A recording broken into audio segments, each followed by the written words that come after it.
Hey YouTube, it's your girl Dr. J, and I thought I'd come and do a quick video on continuing the Let's Talk Gifted series. And today I'm going to talk about the importance of associations and organizations that specialize in working with gifted people and gifted children in particular. I'm going to talk to you guys about organizations we've had a lot of experience with. Some we're just starting to get experiences with. And some I don't have any direct experience with them, but I know parents who do utilize their services and they're really, really great. Sometimes people, when they think about, homeschooling gifted kids, they have chosen not to utilize the services of organizations that are designed specifically for gifted children. And I definitely understand that perspective, but we've had some really, really great experiences just being able to have the benefit of people with expertise in the area. They have been working with gifted children for a long, long time, and it's just great to glean off of what other people have done.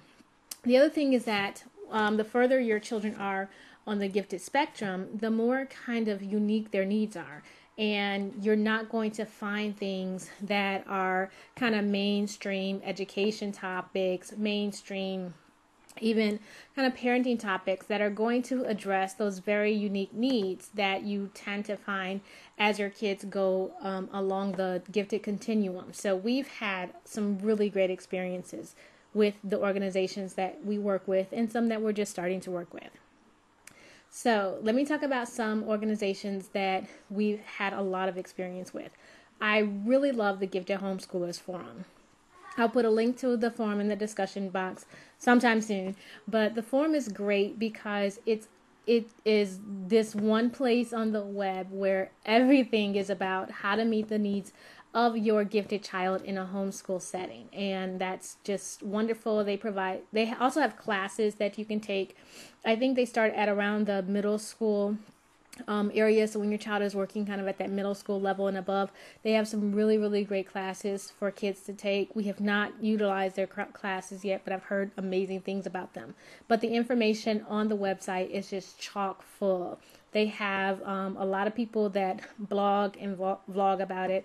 I do vlog with them about once a month just on our experiences in homeschooling 3 gifted children, especially since they're on the exceptionally to profoundly gifted spectrum. But Gifted Homeschoolers Forum, excellent resources there. Another online website that I definitely recommend people look at is Hoagie's Gifted.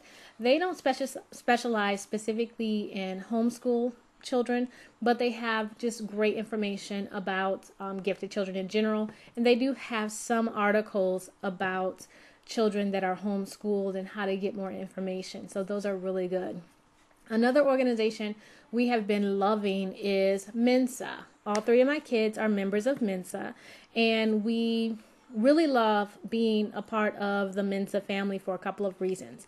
The first is that Mensa has an amazing children's program. It's called Kids Trek, and we work with our local Mensa chapter and their Kids Trek program.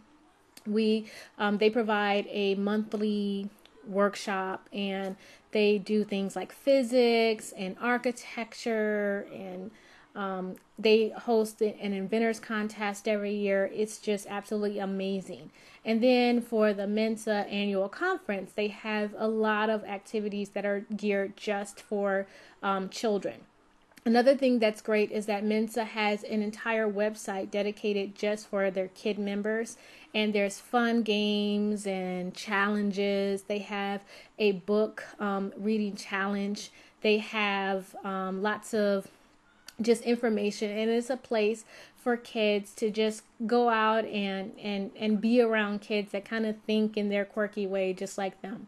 Another thing that's great is that Mensa also has scholarship opportunities available for their child members as well. So it's a really great organization, and we've really enjoyed our time with it, and we continue to be a part of it and utilize their services as much as possible. So I'm really a big advocate. Now, the thing that I would caution is that all Mensa chapters, they're pretty much local. And so they're all going to have their own kind of flavor to them. And it's going to really depend on the membership at large.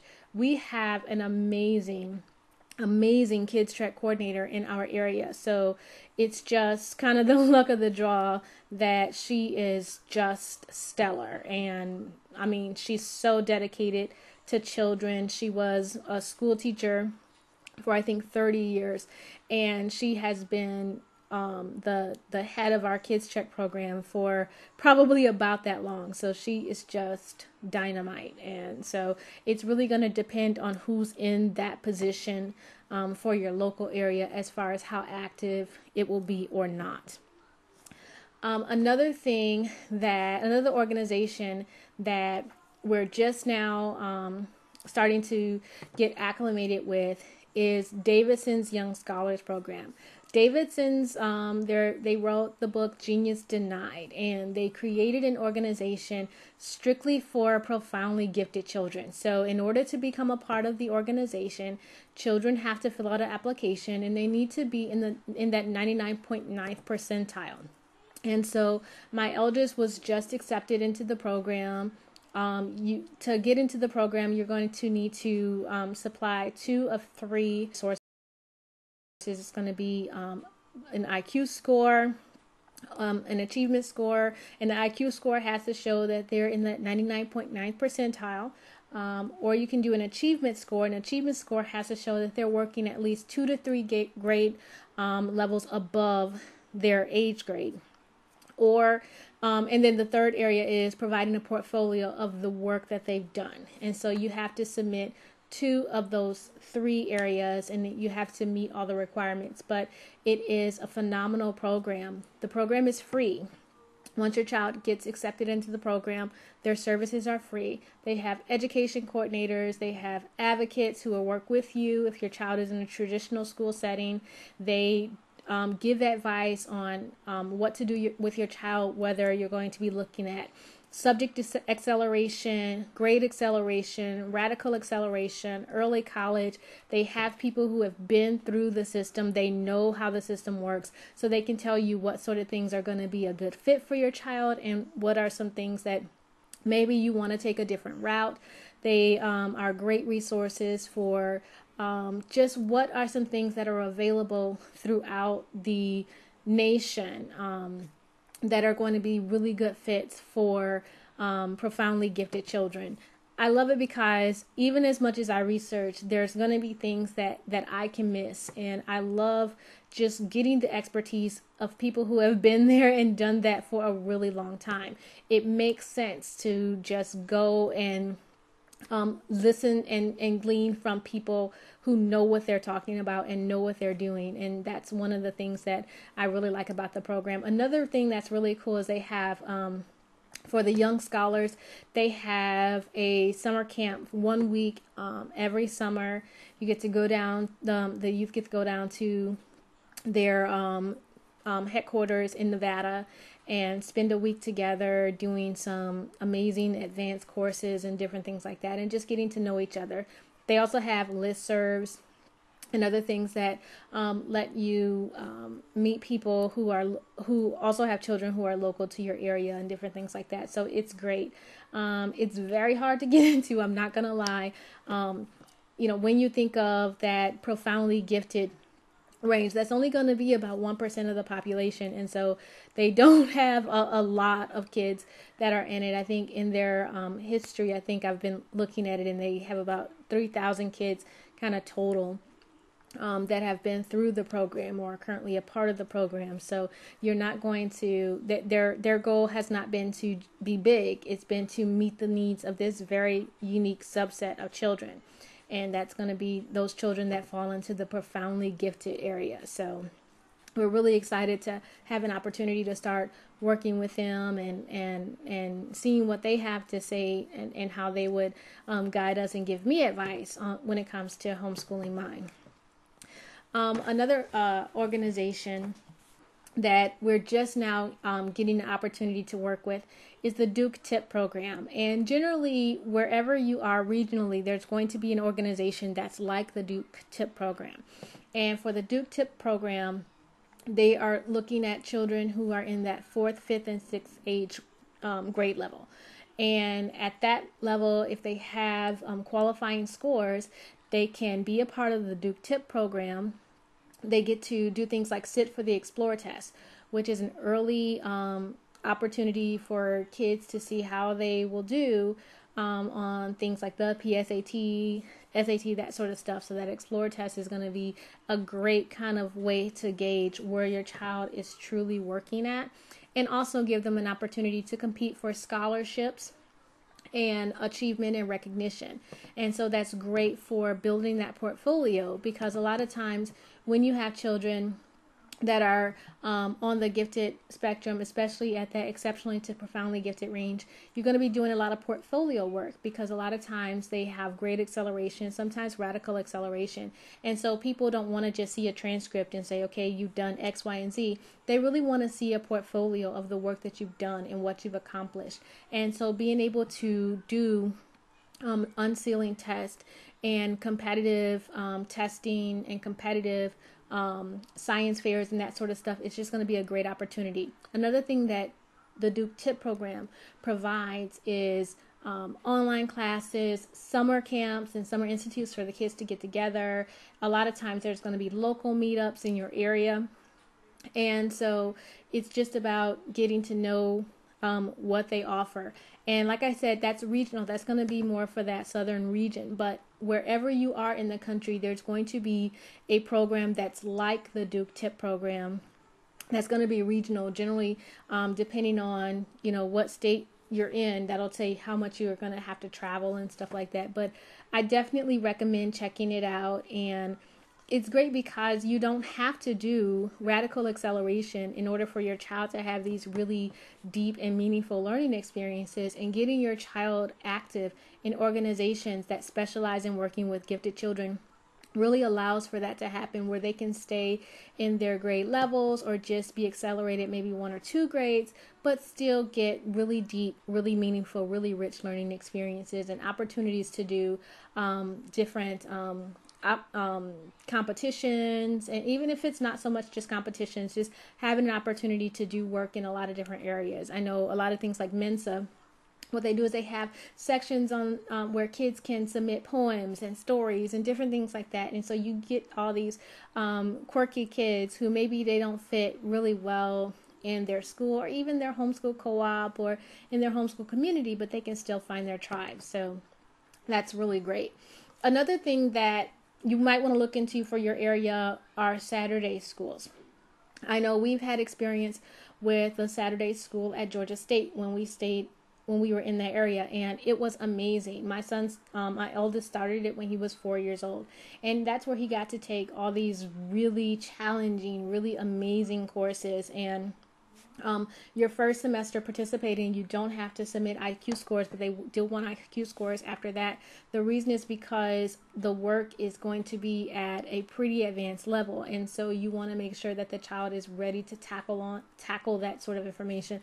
The classes are relatively low cost. You do have to pay for them, but they generally always have a rotating schedule, and there's always going to be some really cool things to take. And you can decide how many classes you want to take, 1 or 2 classes per term. But it's great. My son loved it when he was there and did those classes. Another, I know in our area, Vanderbilt, which isn't too far away from us, they have classes. We have not experienced any of their classes yet.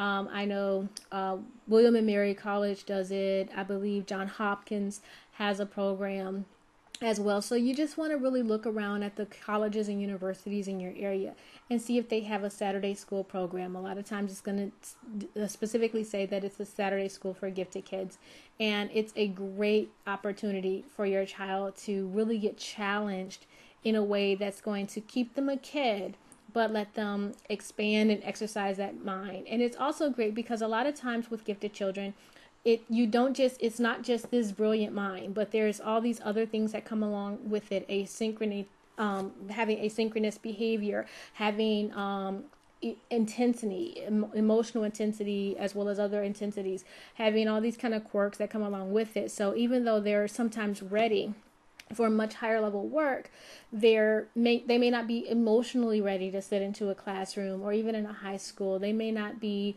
have those overexcitabilities dealt with in a way that's going to let them have a meaningful experience in a classroom with people who are close to adulthood or who are adults. So getting them involved in programs for gifted children allow them to be in a situation where the people who are teaching the classes and running the programs, they're going to understand that a 9 or 10 or 11-year-old, they're still learning how to manage those sensory processing issues, or those overexcitabilities. So it's going to be a classroom that's much more aligned with those needs, while also allowing them to do really deep, really advanced work. Some other programs that you may want to begin to look for in your area if you have kids, especially if they're on kind of that far end of that gifted spectrum. Look for listservs and different things like that. There's listservs like homeschooling Mensas and the gifted forums and different things like that. Look at listservs. There's no need to reinvent the wheel. There's a lot of people who have been through this, and they can give you really great advice. I know we've been dealing with the gifted community for a long time. My eldest was first recognized as being gifted, and probably being profoundly gifted, by somebody outside of our home. So it wasn't like mommy diagnosis or daddy diagnosis, when he was 15 months old. And so we kind of knew that we were going to be on this trajectory for a really long time. And then when he got his IQ test and started to get scored and got his last permanent IQ score, and he was beyond the 99.9 percentile, we kind of expected it. We knew that this was something that we were going to be looking at. I mean, we didn't expect his score to be that high. I was not expecting him to be as far on the spectrum as he was, but I was pretty confident that we were dealing with a gifted child. And the Wonder Twins were the same way. We were expecting to be dealing with gifted children because we've been in this world for so long. We've been looking at and learning about giftedness for going on 7 years. We've been in this world.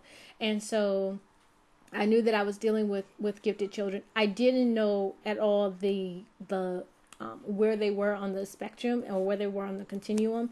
And so that has been probably the biggest area of adjustment.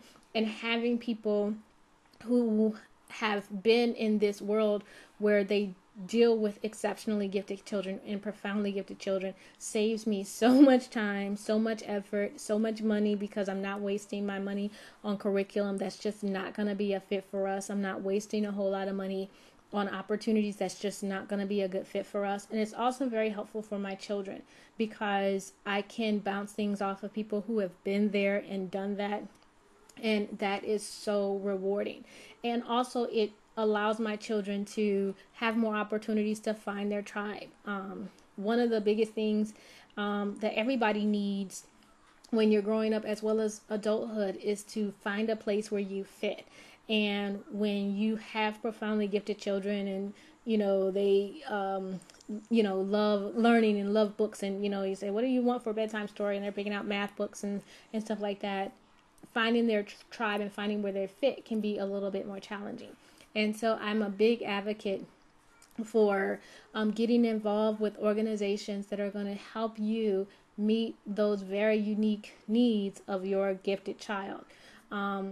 Like I said, not everybody does it. That's fine. If that's not something that you think will benefit your family, that's great. But I wanted to put it out there because I know that a lot of times when people have gifted children, they may not even know that there are these organizations and resources available. Oh, another great one is SING, supporting the emotional needs of gifted children. And it's SING, SENG. They have a conference every year, but they do great work in just helping you to really figure out how to meet those very unique needs of gifted children.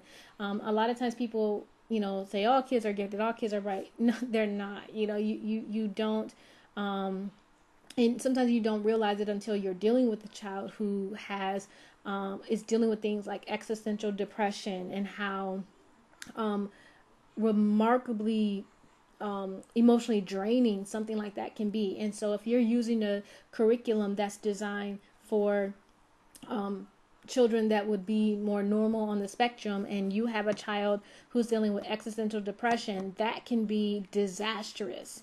And so you really want to make sure that you have as much information as possible so that you are meeting those unique needs as quickly as possible and as thoroughly as possible.